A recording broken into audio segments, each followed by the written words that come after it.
This week I decided to use the Ableton Push 3 as the true dawless centerpiece of a studio using external gear like the Arturia AstroLab and the Elektron Syntakt, essentially to create a full, at least pretty well put together loop and the beginnings of what could be a larger beat or song. For about a fourth of the price of the Ableton Push, you can use the SP404 to do pretty similar things. Now, it doesn't have built-in synths, at least the same way that the Ableton Push does, and there are reasons I'm choosing to use the Push in this scenario, but it's worth noting that the SP404 was sort of the fire that ignited this idea, and so you definitely don't need an Ableton Push 3 to do this sort of thing, but the benefits of the Push 3 are pretty substantial for what I'm doing here. But I do want to shout out the 404 for kind of inspiring this. I will say I actually held off on even trying a 404 for a while because I have other gear that can do similar things, but the fact of the matter is not everyone has the same access to the gear I do or has $2,000 to spend on an Ableton Push 3 standalone,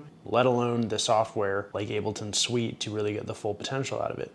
So anyway, there are cheaper ways to do this, but today I'm going to focus on the Push 3 because it is probably my favorite piece of gear at this point, and it's the centerpiece device I used for this week's creation. And there really just is something about this setup that I found so inspiring. The limitations of the 404 are totally understandable for the price point, and it does some things that this can't do, but I have a lot of familiarity with Ableton, I have a lot of familiarity with the Push 1 and the Push 2, and the additional capability to have all of this in standalone, to record audio directly into it and to create a piece without needing a computer at all, just using buttons, screens, keys, pads, controls. Sometimes people ask why do any of this? A computer can do all of this. And I do think the output that you hear could totally be done with a computer, even without any keyboards, but especially if you add a MIDI keyboard, Ableton Push 2, or just a Launchpad X or Launchpad Pro, you can get some similar workflow going with a computer. But there's something so nice about not having to touch a mouse and a keyboard, about not having to look at a computer screen, about really focusing on the sound you're hearing and the sound you're playing, especially with this audio I was playing in. And again, you could do this on an SP, you could do it on a computer, MPC-1, but playing from the AstroLab and just picking sounds that sound good, playing them into the Ableton Push and not really being able to quantize them. I guess I actually could quantize the audio on the Push, but I was trying to play in a way that I wasn't really correcting it after I played it. There's just this organic feeling of doing this that almost feels like the best of all worlds option to me, especially because even though the Push has really great built-in sounds, having access to a huge amount of the V Collections presets as well through the AstroLab has been awesome and was an awesome part of this process. And I really like the playability of the key bed, actually. I think this is probably my favorite key bed I've ever used, other than the fact it doesn't have polyphonic aftertouch, which I do think is an oversight, especially because of how many pigments presets it can run. One of the nice things about the Push is that you can rename your tracks. And so for this process, I would be on an audio track, I would hit Shift, audio track, keep shift held, and then hit rename. And I would name the track essentially AL capital, so that's AstroLab, and then lowercase version of the preset on the AstroLab. This way, if I wanted to record additional components and additional clips using that same preset, I know which one I was using. Again, not the only device that can do this, but it does really make it nice to know exactly what I was recording into which area from a legibility perspective and for a data keeping, record keeping, and adding more to it perspective as well. Additionally, you can see I have a track called Syntakt. I created these 3 independent drum loops on the Syntakt itself, and I actually designed the drums as well. Obviously, I didn't create brand new machines. You can't do that, but using the base starting machines that are on the Syntakt, I shaped them to be specific drums, so basically kicks, snares, hi-hats, etc., that I wanted, a mix of digital and analog. And then I created the patterns on the Syntakt as well, and then I brought those over into the Push. And one thing I'll highlight is when I was recording into the Push, I did kind of have a hard time getting it to sound right until I remembered that you can choose line, instrument, or high sensitivity. I believe high sensitivity is what I had it on for vocals. And once I changed that and I brought this guy up to 20 dB on the preamp 2. So preamp 2 and preamp 1, which I probably should have just hit link actually. I'm realizing now this probably would have done this as well for me. But anyway, I was dumb and I didn't realize that. So I was like, why is left louder than right or whatever? But yeah, I think I could have just linked them actually. Well, good to know. But anyway, once I had this going and I had it set to line properly, recording the AstroLab and the Syntakt into this was perfect. And while it was annoying that I wasn't getting what I wanted immediately, I think having the option and having this kind of flexibility is great. and the problem I was having was just user error. So let me show you the patterns I made on the Syntakt itself, and then I'll show you what I ended up making by adding layers from the AstroLab on the Push 3. So these are the drums I made on the Syntakt. Oh yeah, I didn't do anything for this one.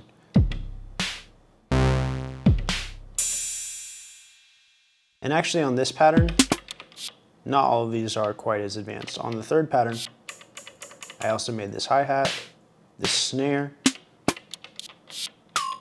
and this vintage snare as well. But nothing with that. So the first pattern here is pretty heavily inspired by the drum pattern, or like some of the drums from the song Pray For Me from the Black Panther soundtrack that Kendrick Lamar and The Weeknd did. And it sounds like this.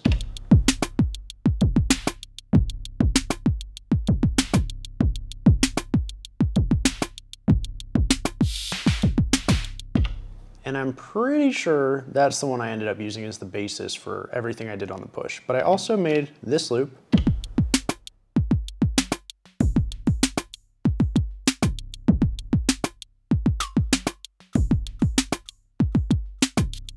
And that's recorded into the Push as well. And then I made this as well.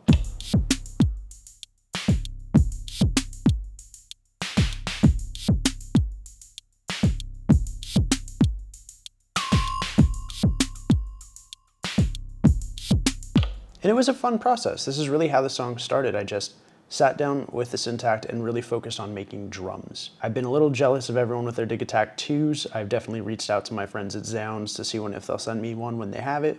But you know, it's free gear, so I'm not gonna be pushy. I'm very grateful that that's even something I could try. But in the meantime, I'm trying to focus on what I have, which is plenty, and really wrapping my head around the syntax some more. Yeah, this was really fun to design these drums. Just load a basic machine up. You know, you go function, machine, pick your machine. In this case, I was using a lot of drums.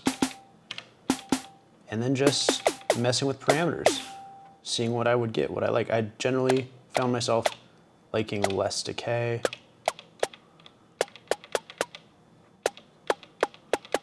A little punch here. Overdrive. Lower the level to compensate for the overdrive.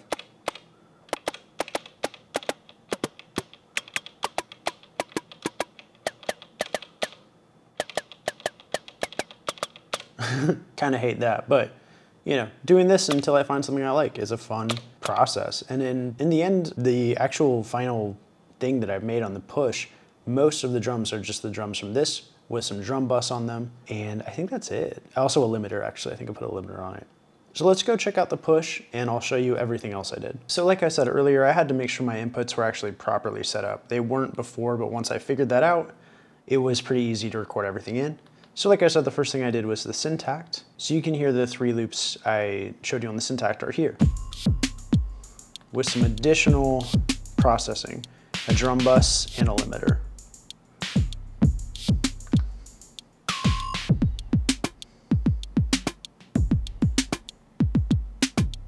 And for this one, you can hear I actually recorded 8 bars and then I cropped it in the middle and just did 4 so that the tail of that goes back to the beginning of this loop.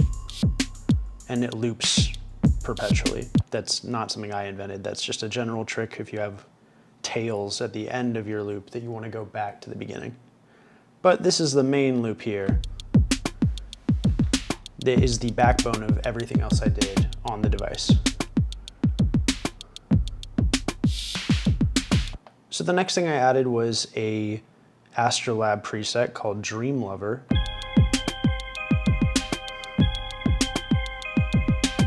And this is one of the few that doesn't have anything else effects-wise on it. And this is just me playing on the keys. Then I added a chunky 808, and I believe this is the Korg MS-20.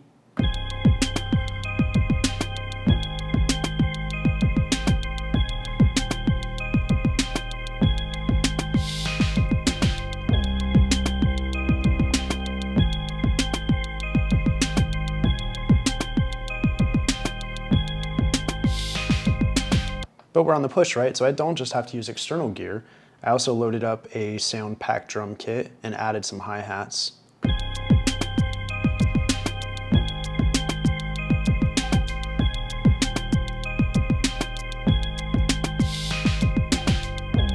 As well as some additional elements on that drum. Then I found another AstroLab preset called CinemaScope, which I believe is pigments.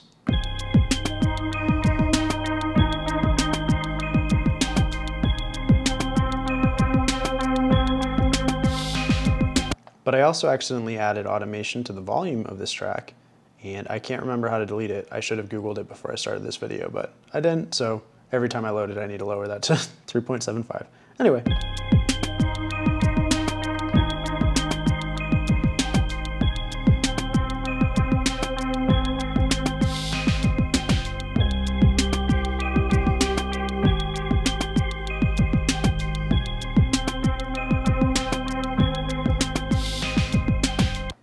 As you can probably hear, this has an auto filter on it, and the auto filter is creating that dun, dun, dun, dun, dun, dun. It's set to sync, and the LFO is a saw down. After that, I added this Beethoven AstroLab sound.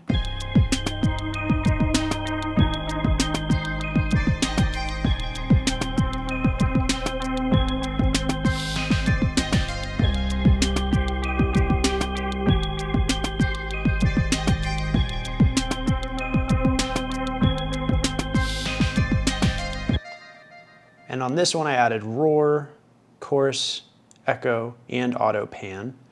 And the auto pan is kind of slowly moving it around. It's syncing, but it's on 3, so it's not always in the same place every time it loops. And I did also add roar to the chunky 808, although the roar implementations are different. I will say I'm really coming around to where a lot of people are, which is that of the new devices added to Ableton 12 or Ableton Live 12, I actually do agree.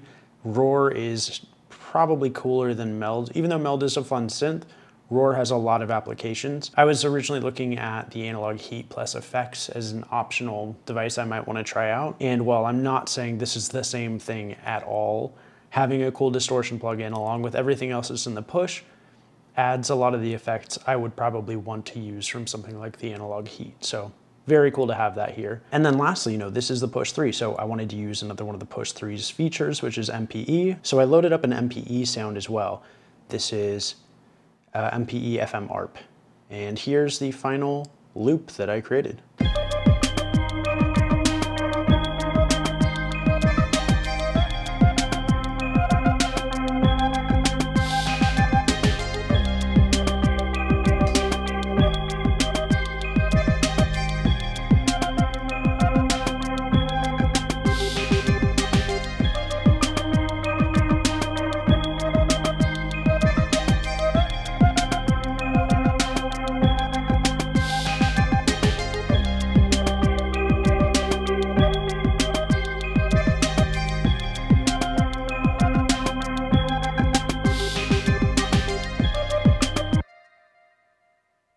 And I was really happy with how this came together. Sometimes when I'm making a piece of music on a device like this, I'll end up just staring out the window, listening to it over and over again, listening for little things I might want to tweak or change, or just enjoying kind of the output, right? This is one of the most fun and sort of meditative creative processes I've had in a while, and I was pretty excited to make a video about it. So yeah, overall, I really do find that the Push 3 is probably at this point my favorite standalone device. I mean, you kind of get what you pay for. It's very expensive, but it has essentially every feature I want. It would be really cool if it could run third-party VSTs as well, but I understand that that is a huge technical hurdle, and that requires buy-in from other manufacturers who are also making their own competing devices, like the AstroLab or the Machine Plus or the Akai series of devices. But even just what you have built in is at the level of, and in some ways above, most of the other devices. And then recording it is such a nice experience on top of that. I think the big thing the Push is lacking is that once I finish this up, I'm still gonna have to take it onto my computer if I want to turn it into an arranged track that I can export the stems of in a final arranged recording. Now the good news is I export my stems into Ableton generally, so it doesn't really matter, but it's still, I think, a thing that they should figure out. It'd be nice to at least be able to record your tracks into a linear arrangement, similar to the clips mode Honestly, the Machine Plus has less screen real estate to work with, and the clips mode is basically exactly what I would want on this. Just a nice broad overview of what you've recorded into the arranger with some mixer control.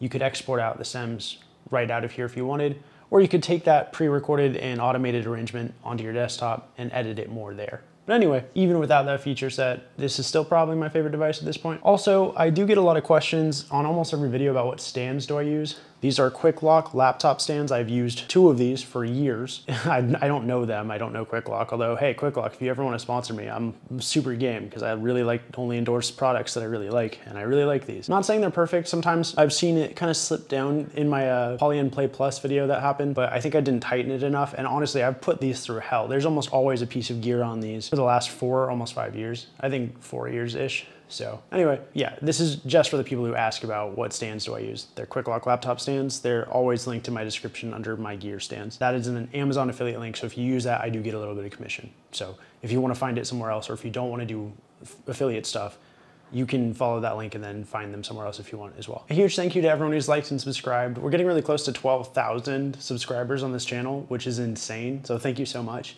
And a huge thank you to everyone who's checked out my music. My album, There's Something Better, is on Spotify, Apple Music, Bandcamp, everywhere you listen, and I've been seeing those numbers go up, and it means a lot. So thank you so much. I'll catch you next week. I hope you have an awesome week ahead. Peace.